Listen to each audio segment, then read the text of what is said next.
Captain America. I know it's bad, but yeah. If you don't get it, I was doing the America, da da. But yeah. Anyway, besides that being very stupid, just because it was like America. Yeah. Anyway, to the actual point of this video. I like this.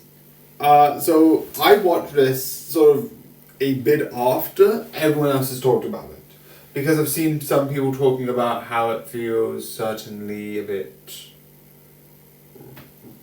rushed and a bit, oh by the way, this is what happened in Incredible Hulk. By the way, this is what happened in Incredible Hulk. Which I get. I'm fine with it. I like it.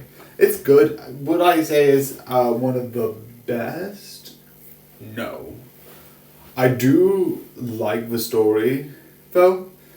The idea of the sort of like person who's out thinking, out playing, and the fact that they can do like this sound that sort of does this thing is so interesting. It takes the idea of the Winter Soldier where I was like, oh, we had to set up this big technology. I was like, oh yeah, if I press this phone, you press soundproof audio, and now you become insane, and it'll become on a mic drop. It's so effed up.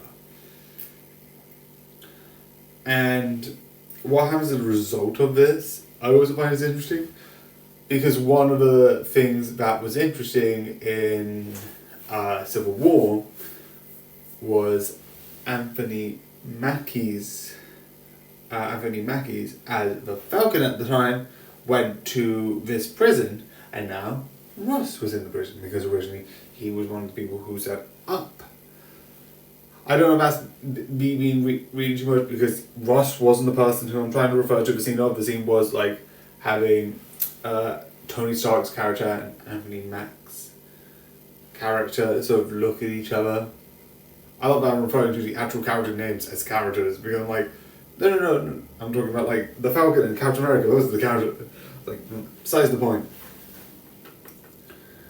I also like the fact that they introduce sort of his sort of companion, because I don't remember his name too much, but he was in Falcon and the Winter Soldier, which I liked.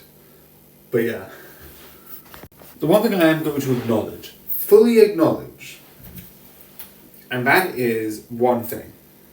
This film sort of has a connection to what happened in The Incredible Hulk, right? Sorry, I was just checking something quickly. In The Incredible Hulk. All of that stuff. And the entire movie. If I'm correct, is it on here? Yeah. This movie right here. Now, I have seen nearly every single Marvel movie that is part of the Marvel Cinematic Universe.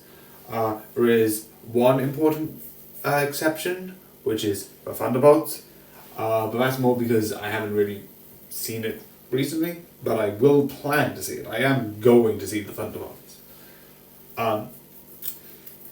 But overall, compared to back when, like, the other page, I haven't been really interested. I have sort of kept it up roughly, really. So I have watched, what's the thing? I have watched,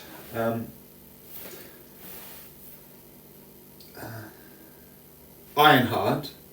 I watched that very quickly because that looked like a fun idea. And there are other shows I watched, but the movies, not really. So I do know a couple of things, spoilers with Thunderbolts, etc., and I did knew a lot of the things that became big things to do with Captain America, which is, I think, Brady New World. There was another name before it, but I do acknowledge one film I haven't seen is The Incredible Hulk. I know of it, I know of the film genre, and I know another thing that took part of it, which is She-Hulk also pay homage to it by having the Abomination show up. So yeah. But I don't watch the film, and I don't plan to do it. It's extremely bad. And yeah, I watch every other film, even the ones that a lot of people still say is really bad. But that's beside the point. I still like this besides that because yeah, I get the idea and I do know of the film and what's happened in it, so I don't think it's too bad. But yeah, so yeah, I do think this is a good film. I do love it. I do like it, and I do think it's really good. So yeah. And what's next? Monster High. Season 2 Bevo. So yeah, I hope you enjoy, and good night.